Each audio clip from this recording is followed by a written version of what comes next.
Hello again. Yesterday I talked a bit about diversity and the way in which it has come to be seen as a good thing in itself, regardless of any consequences. I want today to think a little about the idea of inclusion, which goes together with diversity like a horse and carriage, to use the word of the old song. Where you see one of those pernicious words, you will almost invariably find the other nearby. The constant repetition of phrases like diversity and inclusion hammers home to us the message that inclusion, like diversity, can only be a good thing for us. The subtle psychological effect of this is that if once we swallow the message that inclusion is good, then we automatically fall into the habit of seeing the opposite case, that is to say exclusion, as bad, a thing to be avoided at all costs. This is quite mad, obviously. What on earth is wrong or undesirable about exclusion or excluding people from this or that enterprise or endeavour? Let's look at a typical example. Medical schools.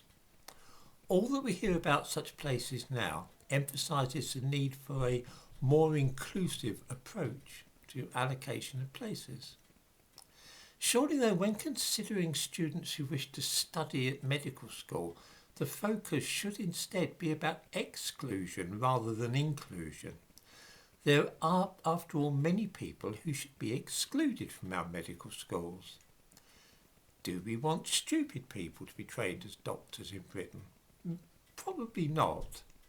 So do you think we ought to exclude stupid people from medical schools? This sounds absurd, but of course when medical schools like that at the University of Birmingham lower their grades required for a place there with the deliberate intention of increasing diversity and being inclusive, what they are essentially saying is that they want less intelligent people at the institution. Attempts to widen access, as it is known in Britain, goes hand in hand with inclusion, can lead to difficulties. Take the case of the University of Birmingham Medical School.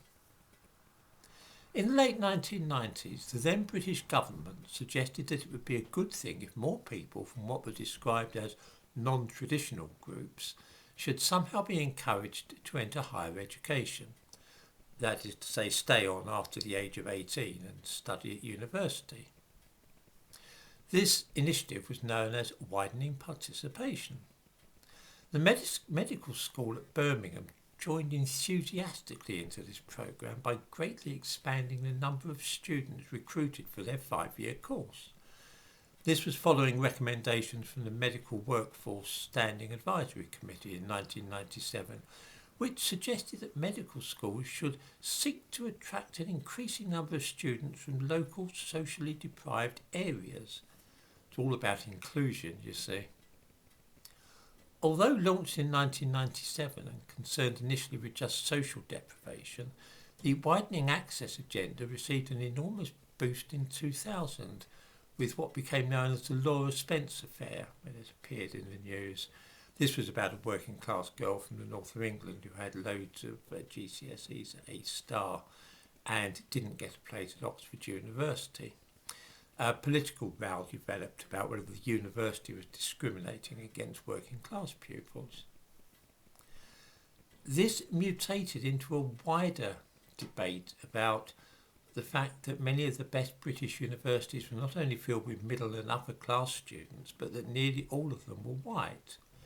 And this in turn led to a desire to increase the numbers of both working class students and those belonging to ethnic minorities. How does that work out in practice, you ask yourself, this desire to be inclusive and diverse? At Birmingham University's medical school in 1992 to 1993, a small percentage of medical students, just 6%, failed at least one of the examinations which they took.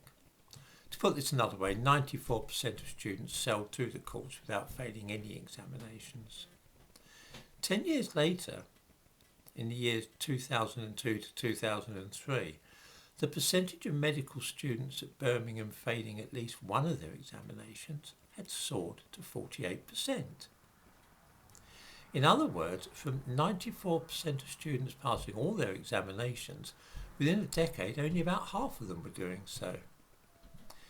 Inclusion, in that case, meant giving places to less intelligent people, with the obvious result that they couldn't cope.